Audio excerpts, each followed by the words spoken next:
大家好，又是我肥肥。今天我来分享一道简单又好吃的食谱，那就是丝瓜炒蛋。那么我们现在就开始吧。我们先来看一下如何选丝瓜。有很多朋友都这样告诉我，只要这个丝瓜的边边捏得断，就是很嫩的。然后也有一些朋友告诉我，把丝瓜拿来摇一摇，如果会摇的、会跳舞的，就是很嫩的。到底是不是这样选的呢？还是有其他的方法？你们可以留言告诉我哦。先来看看所需要的材料：丝瓜1条，大概270克；鸡蛋2粒。红萝卜50克，黑木耳30克，蒜米红葱40克，鸡精粉2茶匙。好，我们现在先把丝瓜的皮给削掉，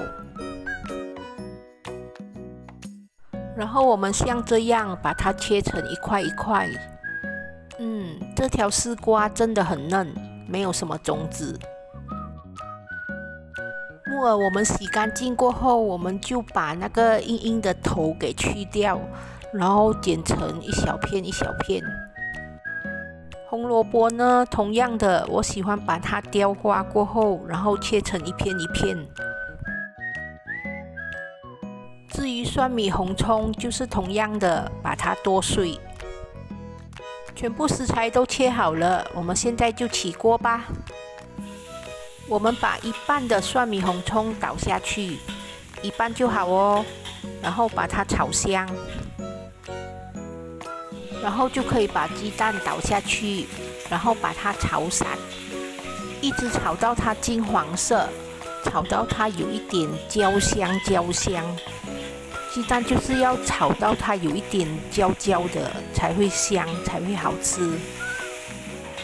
然后我们就可以把丝瓜倒下去，然后把它炒一炒，让它有一点点的锅气。然后我们就可以关火，把它拿起放一旁备用。现在我们在锅里放回少许的油，然后把剩下的蒜米红葱倒下去，把它炒香。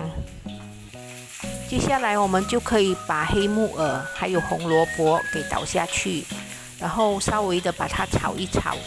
我们就可以加入清水，把黑木耳还有红萝卜给煮软。好，现在红萝卜和黑木耳都已经煮软了，我们就可以把刚才拿起的丝瓜倒回去。我们把它炒一炒，然后就可以把鸡精粉倒下去。我们来试一下味，很清甜。好，现在我们就可以勾一点芡，让那个汁会挂在丝瓜上，就会更好吃。好，勾完芡就可以关火上碟啦。好啦，这就是我今天的分享，丝瓜炒蛋。我加上了红萝卜和黑木耳，颜色是不是更加漂亮了呢？希望你们会喜欢我今天的分享。喜欢的话，帮忙点个赞，留个言，订阅和分享哦，谢谢大家。